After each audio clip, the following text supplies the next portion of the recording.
So it's back into the Food to Eat mobile, back to my place to pick up some herbs that we can use along on our trip. So my garden is pretty new, so I don't have a great array of plants just yet. I did make sure, however, to plant a few great herbs that my wife Amber and I use in our everyday cooking. They've simply thrived in this rich and fertile Bacchus marsh soil, much like my eccentric dogs, Nikita and Titania. I thought I'd jump home, because I'm in Bacchus marsh anyway, to pick up a few herbs along our trip as we go along. I've got this beautiful stunning sage, which I want to just take a little bit with me. That's a really traditional, g'day Tito, that's a little traditional herb. It's full of little oils, it goes great with chickens, it grows great with butter. It's a really beautiful thing. This is stunning, isn't it? A beautiful lavender bush.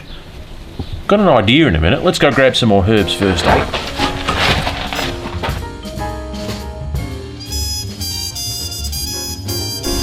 So we've come to our next little herb. This is one of my babies. We bought this from our old house. That's a stunning rosemary. This is probably the best example you'll get. That's a Tuscan blue. They're really renowned for all that oil.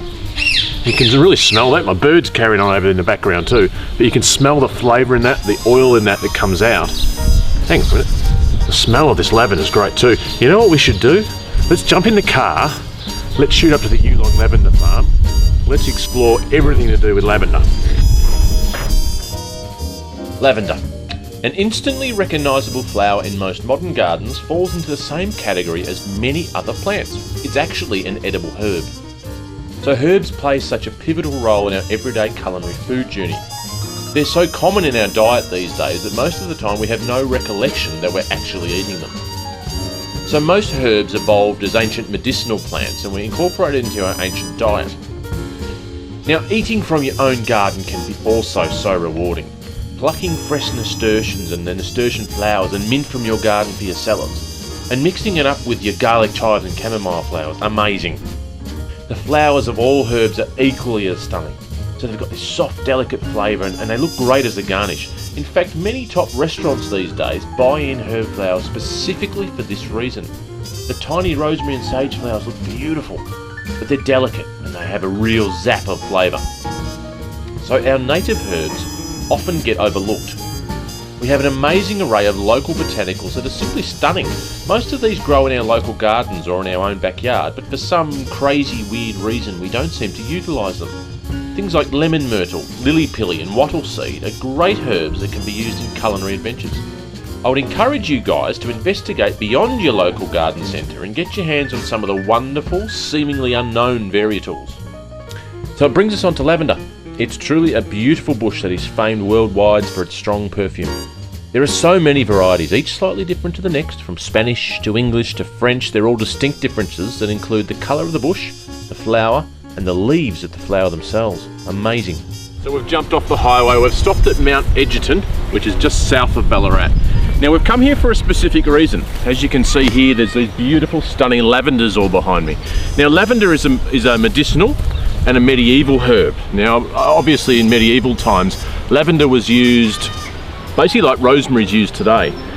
There is actually slight differences in what lavender you can actually eat.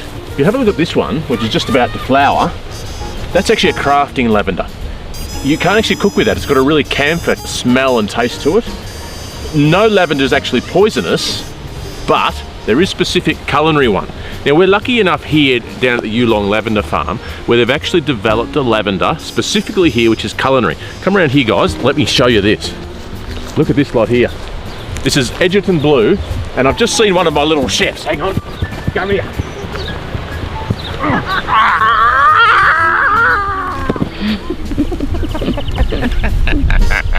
I got you, didn't I? This is my son Xander. He's going to be one of my little cooks today. We're actually looking here at the Egerton Blue. You can see here, buddy, look at all the little bees. What are the bees doing? Getting honey. Yeah, they're getting the honey. That'll be nice, won't it?